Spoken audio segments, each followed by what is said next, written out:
Yes. I don't know. This is the first time I do it. You are recording, yes. Yes. So it is being recorded now. Okay? So we were saying about the assessment. About the assessment of this course, it's 100 marks, as you all know. 100 marks, 50 for the final exam. And 50 is described as follows. 20 for the online quizzes.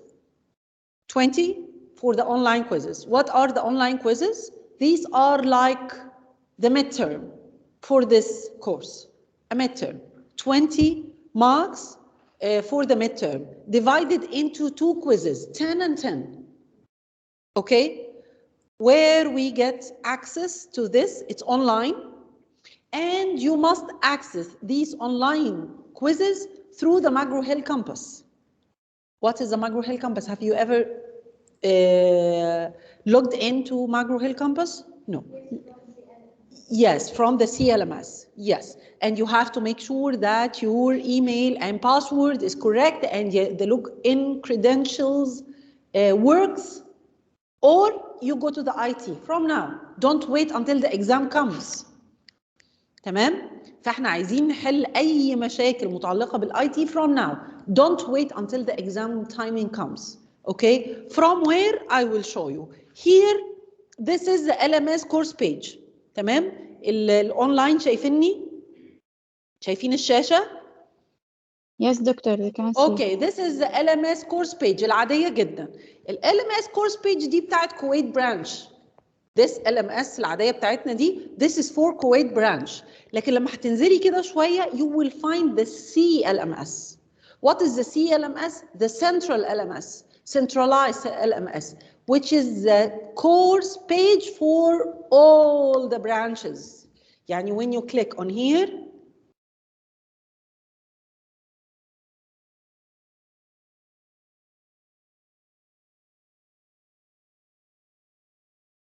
yes, this is the centralized course content. This is the content or the page of this course for all the 9 branches. Kuwait, Oman, Bahrain, Lebanon, Masr, Sudan, all KSA, كله, okay?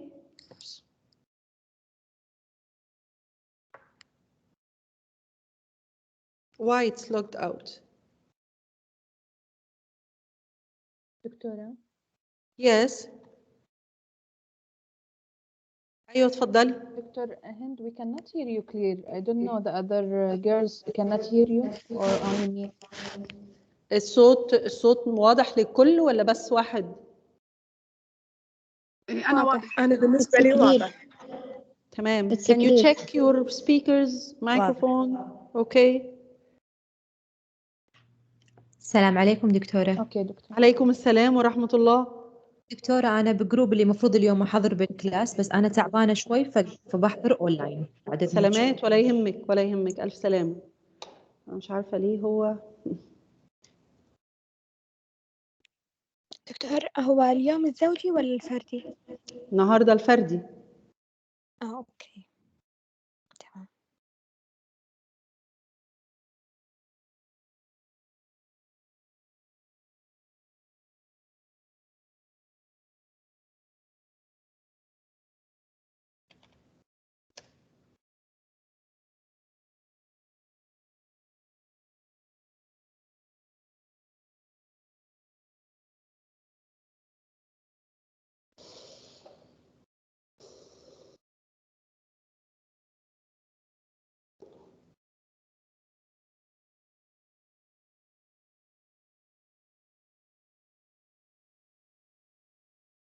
Doctor, I need to make sure that I'm in your group ولا لا؟ أنا I don't have a student list للأسف. لسه ال student list are not finalized yet. So if you tell me your name, I would never know if you are in my group or not. بس بيبان عندك في ال SIS صح؟ لأنه أنا لما السكشن واسم الجروب واسم الدكتور. لما اسم الدكتور كان حاجة تانية، فأنا انا مش قصدي ان انا اختار اسم دكتور معين، انا بالنسبه لي كلهم واحد، بس انا قصدي ان اخترت الوقت ده. لكن هو كان ساعتها اسم تاني، دلوقتي بقى حضرتك، فمش عارفه هم خايفه يكون هو. ريسنتلي صح، هم ريسنتلي اعطوني السكشن ده، فيمكن عشان كده اتغير عندك. هم غيروا يعني عادي. هم ريسنتلي اعطوني السكشن ده، هو سكشن لان انا لما 208. دورت عند الدكتور التاني ما لقيتش السكشن بتاعي، بس لقيته عند حضرتك. تمام، ما فيش مشكله خلاص. يعني، هو كده ما دام انت مختاره السكشن وات ايفر بقى ده نيم، بس ما دام انت في سكشن أوكي. 208 يبقى تمام. خلاص ثانك يو. عفوا، معلش النهارده كده مش عارفه ليه في لخبطه في اللوج ان والانترنت، فايه معلش ايه استحملوا معايا شويه عبال ما تظبط. انا بس يهمني ان انا اوريكم الحاجه. ايوه اتفضلي اتفضلي. بأي قاعة الكلاس؟ GW 105، GW 105.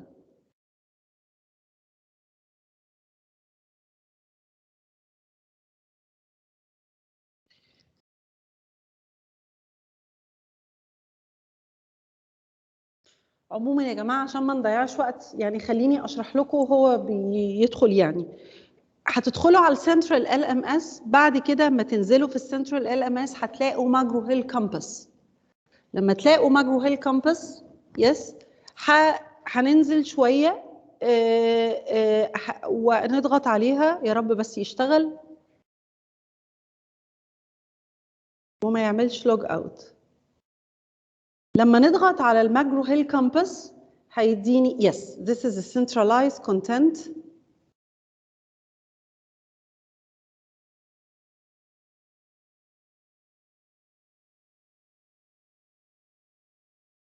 مشكلة؟ لا يا جماعة ايه، خلينا اشرحها لكم. هتلاقوا الماجرو هيل كامبس، اول ما تضغطوا على الماجرو هيل كامبس المفروض انا بالكريدنشالز على طول يطلب مني اليوزر نيم والباسورد ويدخلني على، يقول لي كده كونكت، فيكونكت عليه.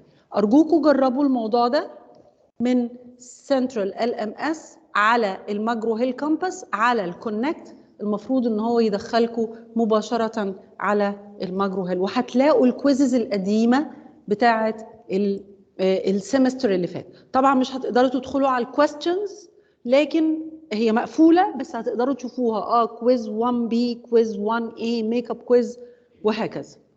تمام؟ فميك شور ان انتوا تقدروا تدخلوا على الماجرو هيل. This is for 20 marks, 10 و 10. We have also 25 marks. زائد ال 20 دول هتلاقوا كمان 25 marks. ال 25 marks دول are for in-class activities. عليكم السلام ورحمة الله. For the in-class activities. ال in-class activities دول, as the name implies, it is in class. It's not online. You have to attend the class to take the in-class activities. اللي هي ايه؟ اللي هي الاكتيفيتيز اللي احنا بناخد عليها درجات، ممكن تبقى كل 5 مثلا، كل واحد عليهم 5 درجات. ما هي الأسئلة؟ الأسئلة it can be objective questions زي multiple choice questions, true or false questions, or it could be essay questions. فطبيعة الأسئلة يعني مش عارفين لسه هي هتبقى ايه. قبل كده كانت multiple choice questions، بس لأن الطلبة كانت بتجيب فيها درجات حقيقي رائعة وفي الآخر تسقط في الامتحان النهائي، فبنفكر إن احنا نغير شوية طبيعة الأسئلة بحيث إن احنا ندربهم على الإساي، ما يجيش نديهم MCQs وفي الآخر يعني الولاد تسقط. يعني في بعض students كانوا عندي كانوا جايبين مثلا 40 من 50 في الاونلاين كويزز وفي الان كلاس اكتيفيتيز وفي الاتندنس، جابوا 40 و42 من 50 وفي الاخر سقطوا، ما قدروش يجيبوا ال8 درجات الباقيين دول. تخيلوا. ف it was of course unfortunate، لكن ما قدرناش نساعدهم لان يعني it was a disaster in the final exam. They couldn't write, they didn't practice how to write essay questions.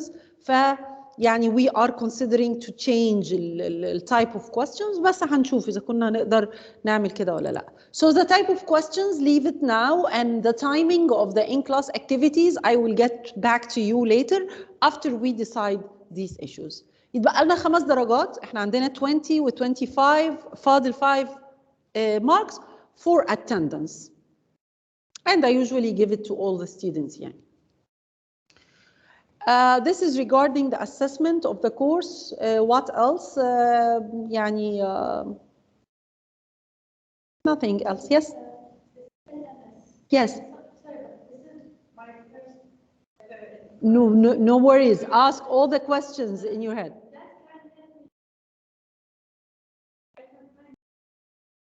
No, you will find when the time comes, when the quizzes are online, beforehand, maybe 1 week before the timing of the quiz, or maybe 3 to 4 days before the quiz, you can find a practice test and it will be open for you.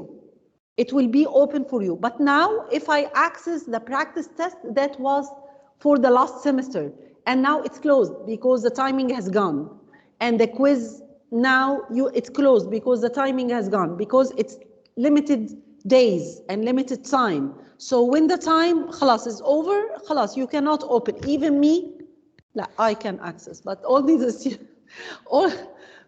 students cannot access.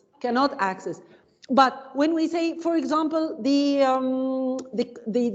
test on Thursday, not this Thursday, next Thursday. So maybe 2, 3 days or 4 days before the test, you can have a practice test. And it is said like a practice test you can access. I think you have 3 practice tests or 3 attempts for the practice test to practice, you know, but only before the quiz timing. And you will be given 2 sessions, a morning session or afternoon session and a night session. مثلا 2 hours from 12 to 2 and from 5 to 7. If you want to go to the afternoon session, it's okay. It's in the night session, it's okay. Yani, because some of the students works, sometimes they have working hours, they don't have the ability to access this in the morning session, so they have the ability to access in the afternoon session or whatever. So it's flexible, don't worry about it. And we will let you know before the quiz time comes in. Okay? Any other questions? I finished. أنا خلاص, يعني this is what I have in mind. If you have any questions, the online students, you have something, you have any inquiries, any questions? Thank you. Thank you. No, doctor, okay. thank you. Okay, let's start our first chapter. It's an introductory chapter.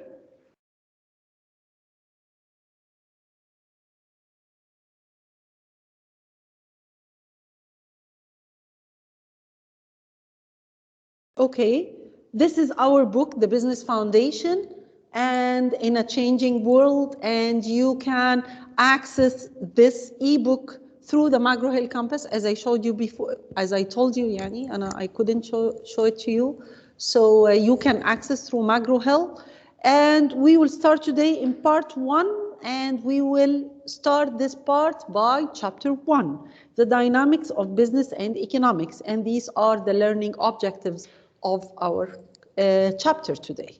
We'll start our chapter, as I said, because all of you need to know what business is. You need to understand what the difference between the business and other organizations. يعني إيه business؟ يعني إيه منظمة أعمال؟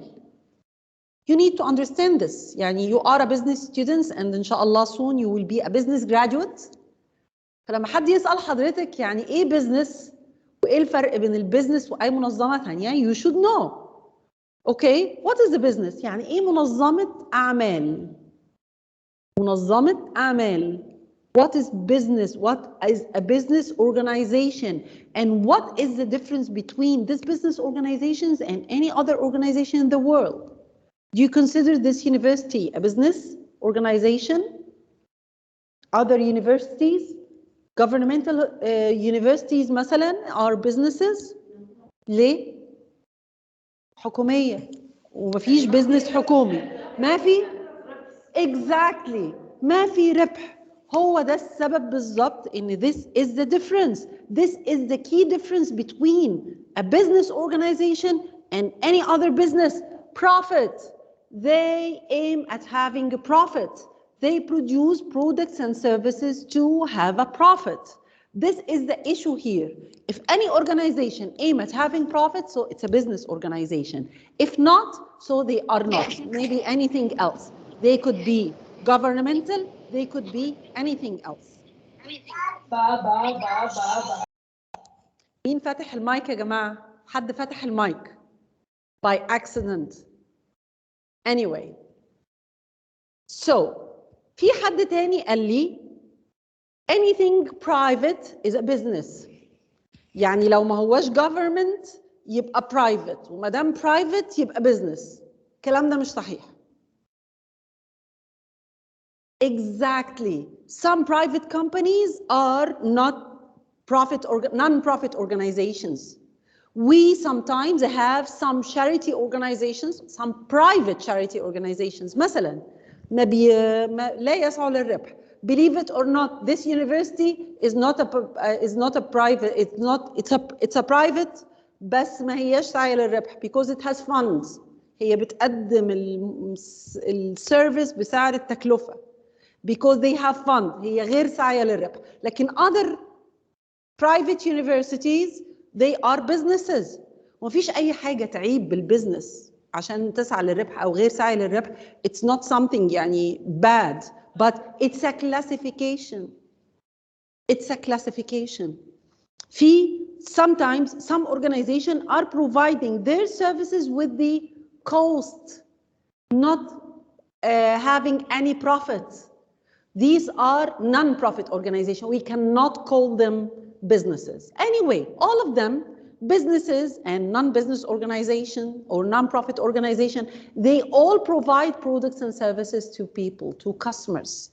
And these products are, what are products? Products are anything that can be offered in a market for the satisfaction of customers. It can be anything.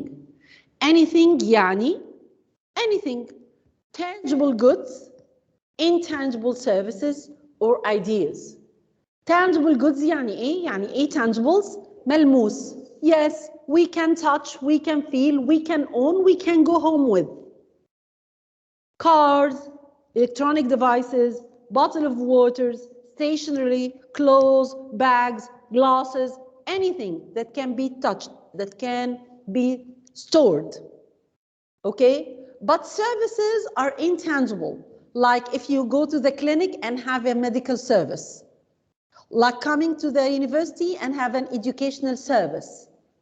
And it could be an idea, like going to an attorney and have an advice to solve a problem. You are getting some ideas and got some solution for your problems. So these are all products. Products includes goods and services. So all businesses provide that. And back again to the goal of the business. The goal of the business is to have a profit. And many business students and other students, they cannot differentiate between the income and revenues in one side and the profit in the other side. الانكم مش هو الربح يا جماعة. الدخل مش هو الربح. العائدات مش هو الربح. No. If I have مثلا a shop, if I own a shop and I sell this bottle of water, لو أنا بعتها ب100 فلس مش معنى كده إن ال100 فلس دول يبقى ده العائد، ده مش الربح، لأن أنا كنت شاريها مثلا ب75 مثلا. يبقى the difference between the income and the cost هو اللي بيديني الربح. So please differentiate between the income or the revenues، ساعات بنسميها the revenues، العائدات والربح. ساعات يجي لي عائد but sometimes I lose. Yes, I have revenues, but when I calculated, it turns out to be in negative. So please differentiate between the income, the revenues, and the profit. Okay, this is the goal of the business. When businesses make profit, they contribute, sorry.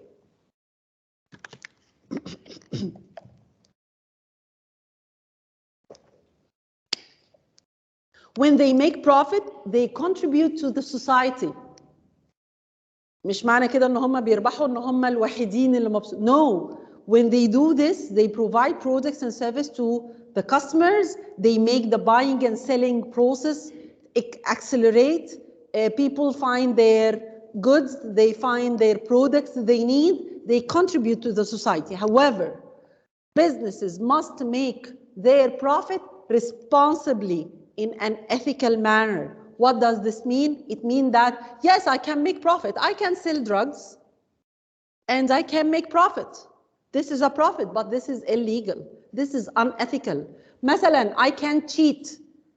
مثلا في البيع والشراء I can do cheating مثلا. لا, this is not ethical. Yes, it's good that businesses make profit and contribute to the society. However, you must do this ethically and socially responsible. Okay. What about nonprofit organization? Do they contribute to the society? Of course. All the difference is that they don't share the purpose of earning profit. This is the only difference between the business and the nonprofit organization. They don't share this aim. They don't share the aim of having a profit, but they have marketing, they have management, they have finance, they produce products and services, they contribute to the society. However, not with the aim of having a profit. Okay? طيب. Let's move on to another concept, which is to earn a profit. Before we move on, to earn a profit, as we said before, you must have several skills, management skills to manage and control the activities of the business. You need marketing skills. You need to produce and you need to have some financial resources to finance your operations. You will find some challenges, like you have to pay taxes and to abide by the laws. في قوانين لازم تحترمها وفي حدود ولازم تدفع الضرائب بتاعتك, and you must be socially responsible, would adapt to every factor around you in the environment. So as we said before, يعني be socially responsible when you are making a profit. Moving to stakeholders. What are stakeholders? Stakeholders in Arabic. Yes, exactly. هو ده الترجمة صحيح. أصحاب المصلحة. ساعات بيسموها أصحاب المنفعة أو أصحاب المصالح. مش أصحاب المصالح يعني حاجة وحشة، لا، هي أصحاب المصلحة معناها هو stake يعني كده. stake يعني مصلحة. Whoever have a stake in this business. أي حد عنده stake أو مصلحة في هذا البيزنس. معناها ايه اصحاب المصلحه؟ اي حد بيتعامل مع البيزنس ده. Anybody who has a relationship with this business. It can be the employees, yes, they have a stake in the business. The owners, yes, they have a stake in the business. The customers dealing with the business. Even the government agencies dealing, اللي بيدفع له ضرائب واللي بيعمل القوانين وبيطلع الرخصه تمام؟ So they have a stake in this business. طيب, what the business should do in this case? They should be responsible for their stakeholders. They should make sure they are satisfied. طيب, yes, I can satisfy my customers. How about the government? يعني ايه اعملها satisfy? Abide by the laws. تطلع الرخصة بتاعتك التجارية وبتطلع تدفع التاكسز بتاعتك وتحترم القوانين. Yes. All these are stakeholders of the business. So we must operate efficiently and be socially responsible and ethically dealing with these stakeholders. Okay, this is the meaning of stakeholders. Now let's move to the overview of the business world. Overview of the business world. What is the overview of the business world? This is an overview of the environment of any business. Any business doesn't operate in a vacuum, فراغ. لا, we deal and we affect and are affected by many factors. Okay, some of them are internal, some of them are external. So sometimes those factors affect how we operating our business, how we are achieving our goals. تمام? If we have a business here, and of course we have stakeholders, as we said, like owners, employees, sometimes external like customers. Also we are affected by some business functions. Business functions اللي هي departments that make up any organization. Those are called business functions. البيزنس functions يعني ايه؟ زي الفاينانس، زي الماركتينج، زي المانجمنت، زي الهيومن ريسورسز، زي الاكاونتنج. عارفين الديبارتمنتس، اي الاقسام اللي موجوده في اي organization. These are the departments. And sometimes we are affected by the whole picture. Some macro environment factors that affect our business, like the economy, like the competition, like the social factors, like technological factors, like digital, like the legal and political factors. We have lots of factors are affecting us. So we must deal with them. Let's first know what are the most important business departments we are dealing with. Let's start with the management.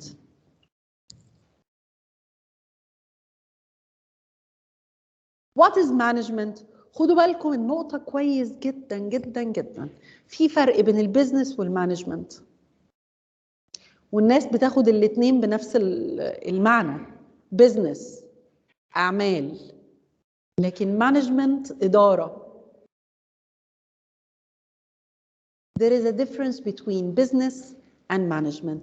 وفي فرق بين البيزنس functions والمانجمنت functions. Business functions are those the departments that make up all organizations. Business functions زي المانجمنت، زي الماركتينج، زي الهيومن ريسورسز، زي الفاينانس، زي الاكاونتنج. دي الأقسام الوظيفية business functions. لكن المانجمنت functions الوظائف الإدارية like planning, organizing, leading and controlling. These are management functions. طبعا هو حطينا المانجمنت في سلايد، لكن تيجي تدرس في سنة. يعني we will come into details بعدين. احنا in this lecture هديكوا حاجة عن كل حاجة، بعد كده هنمسك بقى كل واحدة نعملها بالتفصيل. ف these are the management functions. طيب what about the marketing? Yes, التسويق, dealing with customers.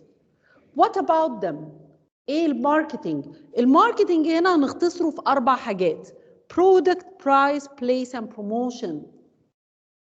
وبرده ده من أهم الحاجات اللي موجودة في التسويق. product, price, place and promotion. حد يعرف دول اسمهم ايه؟ Yes, place and promotion. They are called the 4 P's. هما ايه ال 4 P's دول يا جماعة؟ are the marketing mix. عناصر المزيج التسويقي. The marketing mix. وهندرسهم بالتفصيل. Okay, what about finance?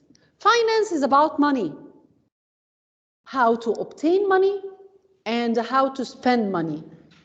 You need to obtain money to run your operations. انت محتاج تأجر مكان وتجيب عمال وتصرف وتجيب بضاعة. You need to obtain money, and you need to think how you spend this money wisely. ما تصرفش على تفاهات وتلاقي نفسك short of money، مش قادر مثلا تدفع الأجور. Okay, so you need to think from where you can obtain funds and think wisely about how to spend this money.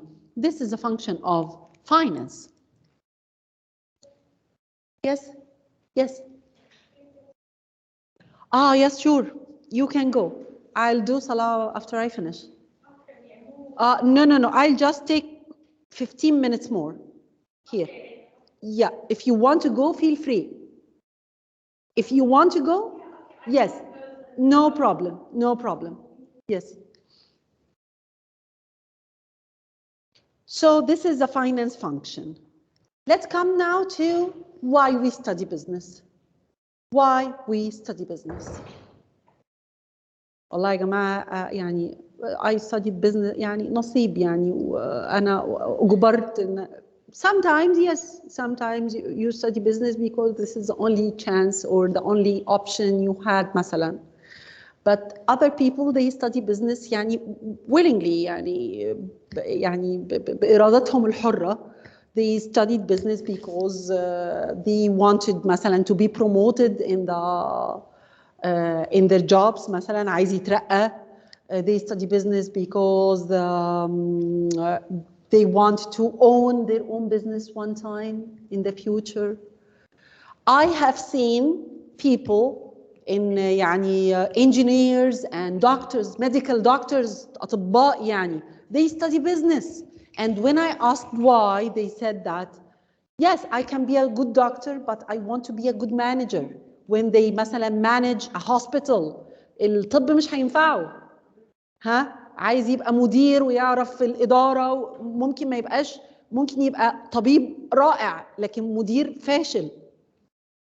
So yes, we study business for lots of reasons. We need many skills, and we as customers we need to study business عشان نعرف أساليب الماركتينج وعشان to be well-informed customers. Well-informed customers. So yes, we need to study business. It's very important. أكيد. قولي لي على مكان واحد بس ما فيهوش حد بيشتغل في الإدارة أو مكان.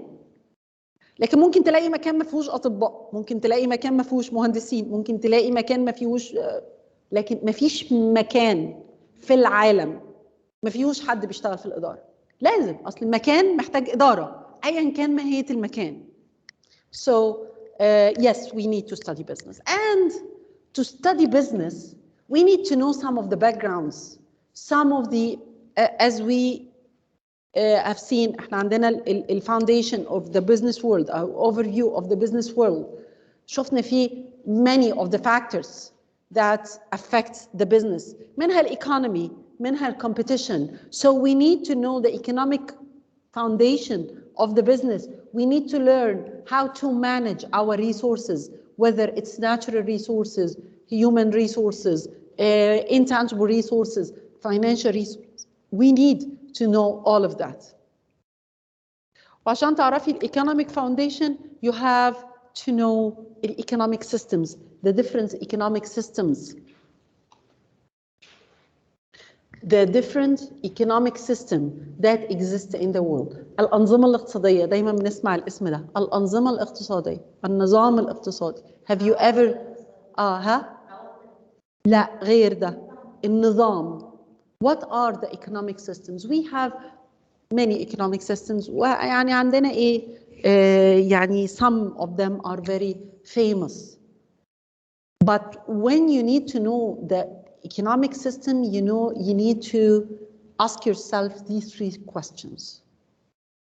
The first question is what type of products and services customers need and are willing to buy. In any country, to know the economic system in any country, you need to know what type of products and services they need and they want to buy. This is number one. After determining this, you need to know how you will produce these products and services, using what resources to produce. The third one, after you produce, how these products and services will be distributed to the customers and to the society. So we need to understand these three questions for all the economic systems. Let's start with the first one. The first one is the communism.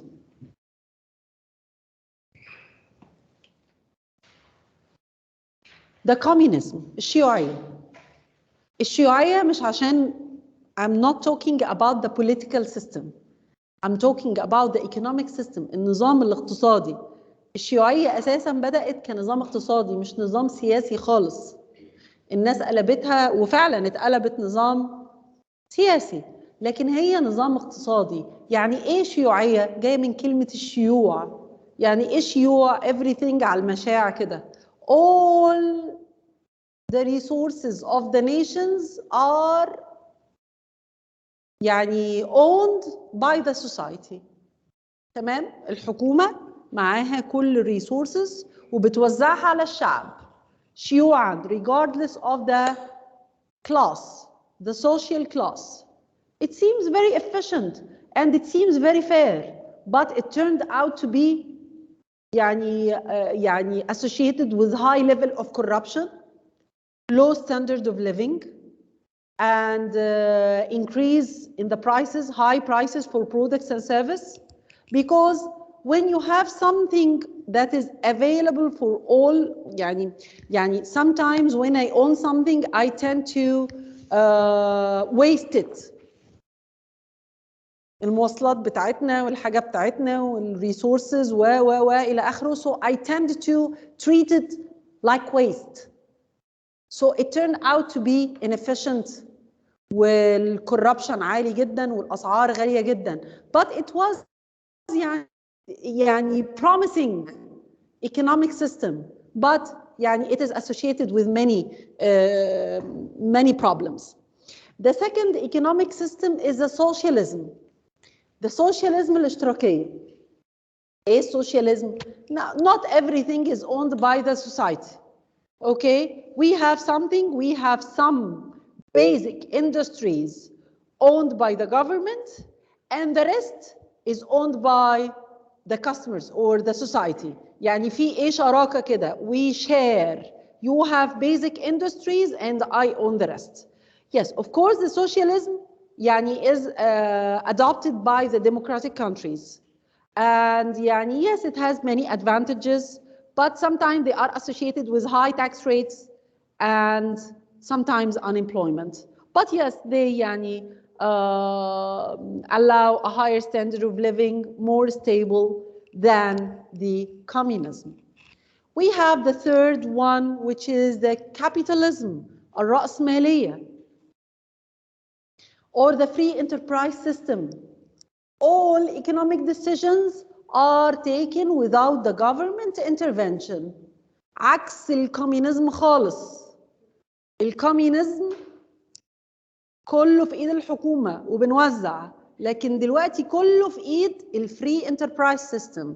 All is subjected to the force of demand and supply.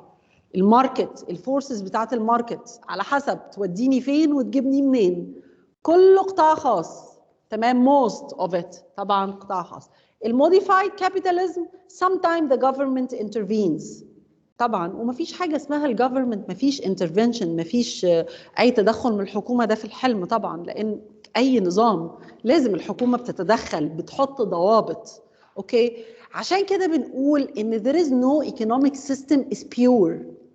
مفيش ابدا ابدا economic system pure.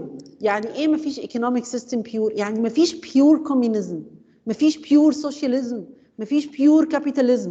كله بياخد من بعضه. يعني ابقى كوميونيزم زي الصين وروسيا مثلا، بس اخد بعض الاحيان من الكابيتاليزم، بعض الستاندردز او من البرنسبلز بتاعت السوشياليزم، او اخليها فري انتربرايز سيستم لكن في بعض الأوقات الحكومة بتتدخل mixed hybrid، مفيش حاجة pure خالص إن هي كل البرنسبلز بتاعت الايكونوميك سيستم أنا لا، في تدخلات وفي بعض أشياء بتبقى إيه مختلفة.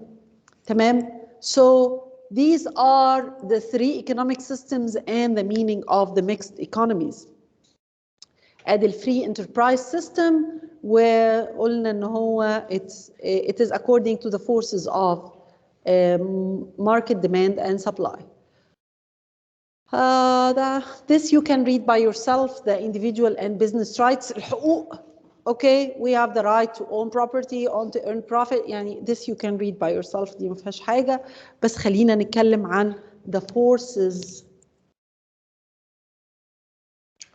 of demand and supply اللي هي بنسميها قوى السوق. قوى السوق، the forces, the market forces. هما ايه قوى السوق؟ العرض والطلب. ما هو العرض؟ العرض هو أنا وإنتي وإنتي وإنت وكلنا we want to buy products. This is what we demand. الطلب يعني استهلاكنا من المواد الغذائية، استهلاكنا من الوقود، استهلاكنا من المواد مش عارفة ايه، استهلاكنا. يبقى ده ايه؟ what we want, the number of products and services that the customers are willing to buy. ده الطلب. ده from one part، ده جزء، ده طرف. مين الطرف الثاني؟ الشركة، البيزنس. البيزنس بقى بيعمل ايه؟ بيعمل عرض. They offer the number of products and services the businesses are willing to offer, are willing to sell. يعني أنا وإنتي وإحنا وكلنا بنطلب منتجات. هم يقدروا يقدموا لنا إيه؟ This is ده بقى ال two ways، طلب وعرض، عرض وطلب، وهكذا. ايه اللي هيحصل لو الديماند اكبر من السبلاي؟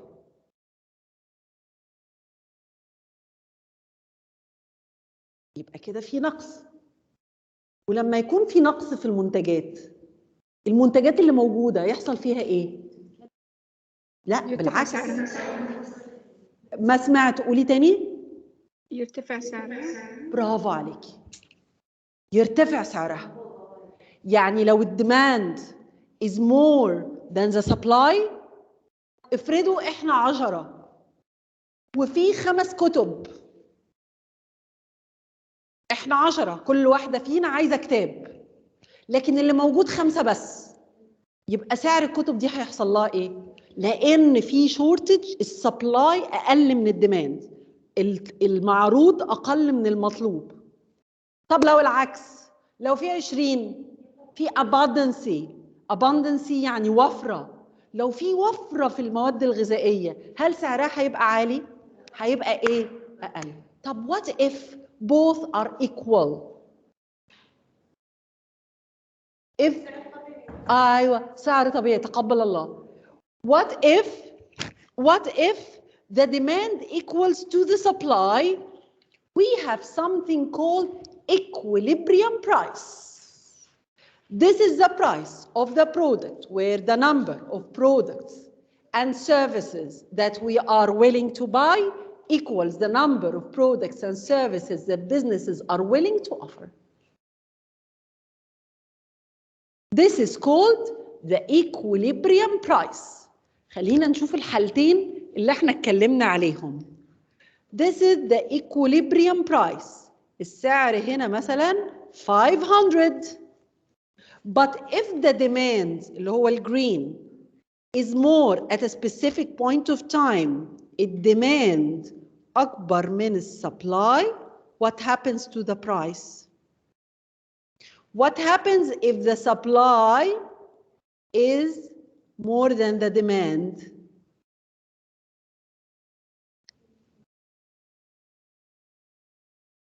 صح كده؟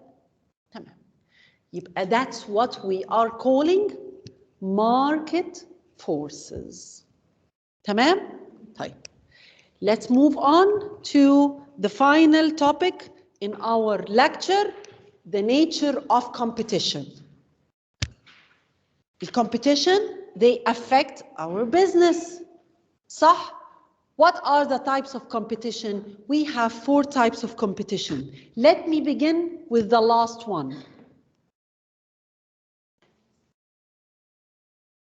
The monopoly. What does monopoly mean? Monopoly. Yes. عارفين لعبة المونوبولي؟ ها؟ أي تفضلي؟ ما سمعت.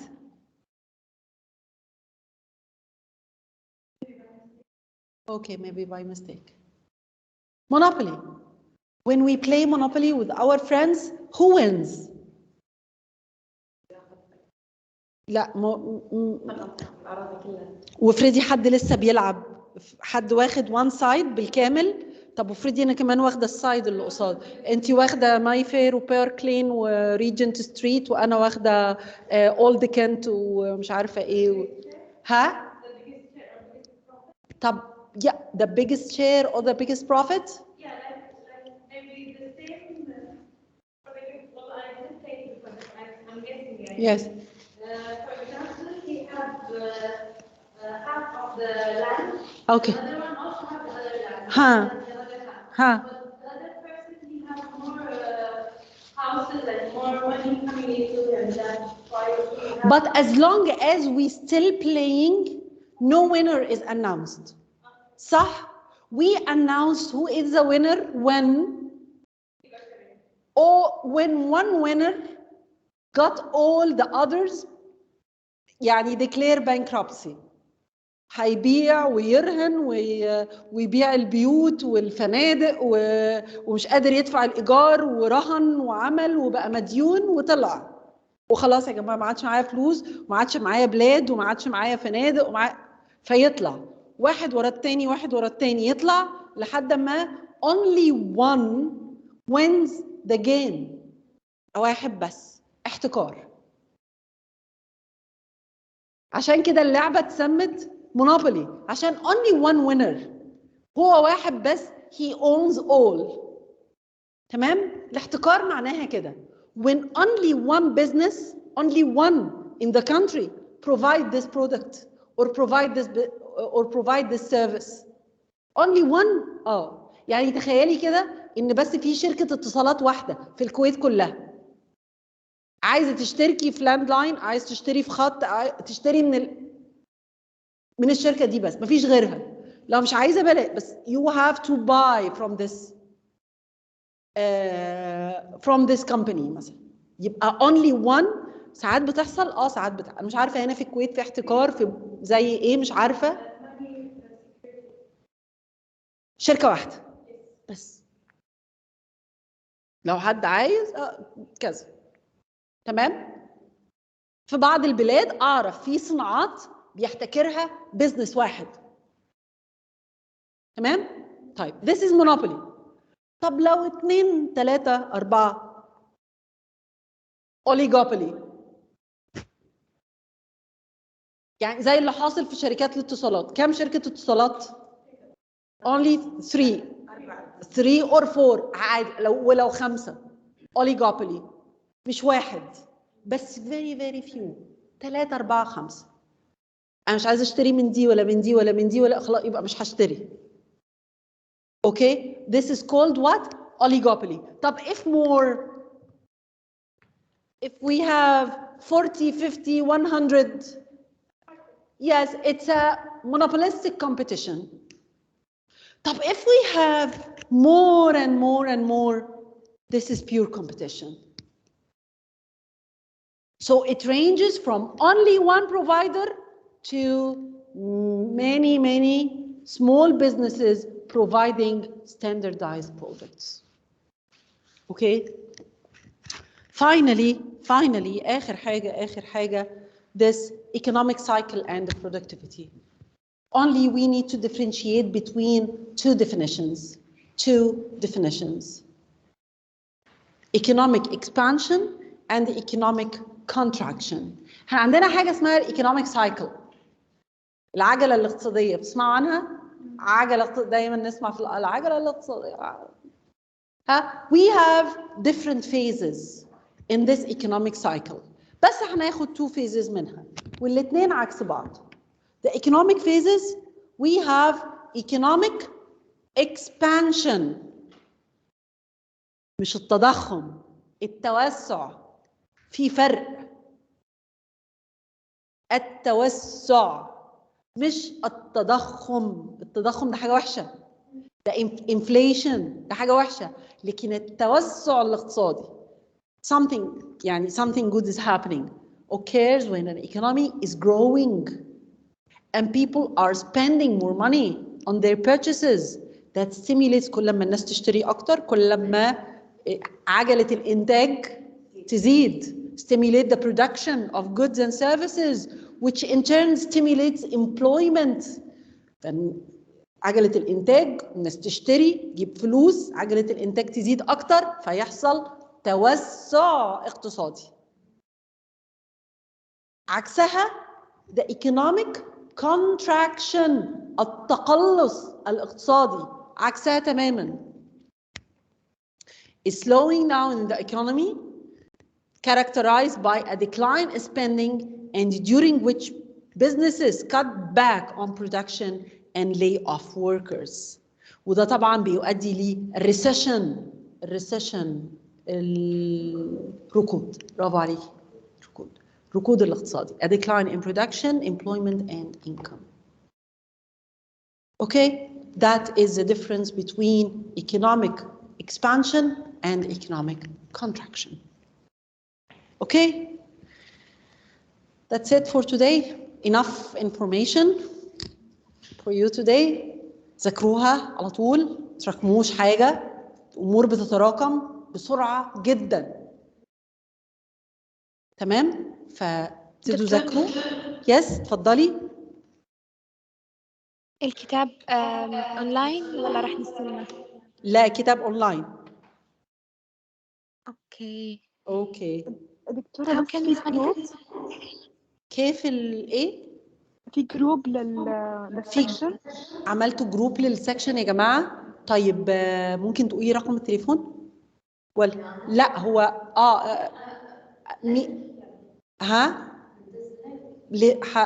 لمين؟ طب مين مين حد الادمن بتاع الجروب نبعت له ولا ما تعرفيه؟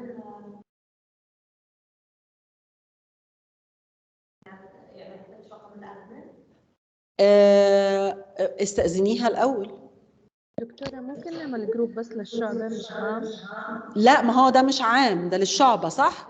أيوة، ده للشعبة. طب كيف يضيفونا على الجروب؟ نحط أرقامنا؟ أيوة، ما احنا بنجيب الرقم اهو. احنا بنحاول نجيب الرقم اهو. بس أظن إن الأدمن عادي إن احنا نقول رقم تليفونها فهم يبعتوا لها، صح؟ ولا إيه؟ مين الأدمن؟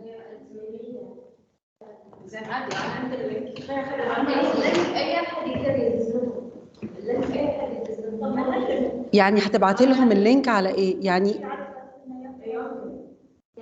هي فيها تحط رقمنا واحنا بناخذ الرقم. اوكي طيب، خدوا الرقم ده ابعتوا له يا جماعه. خدوا الرقم ده ابعتوا له. كام؟ 60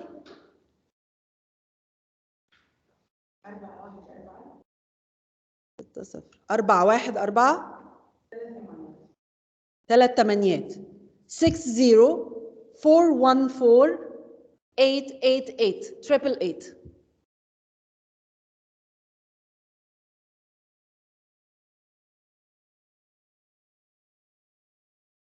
ماشي يا جماعة؟ اوكي ثانك يو. عفواً. Doctor, sorry, but we can study from chapter this online, right? Sorry, say again. We can study from this chapter, right? Yes, it's online. You can study from. Yes, you can study from this PowerPoint. Okay, thank you. اوكي عفوا. خلصنا 1. يس. دكتورة تسجيل الحضور لو سمحتي اوتوماتيكلي تسجل او في مكان. انا ما بسجلش حضور، ما بقولش مين حضر ومين ما حضرش عشان بتبقوا براحتكم. ما بسجلش حضور. شكرا. عفوا. اي سؤال تاني يا جماعه؟ يعطيكم العافيه، اشوفكم next week ان شاء الله. يلا مع السلامه. Thank you. Thanks. Thank you, doctor. Thank you إيمان. Thank you.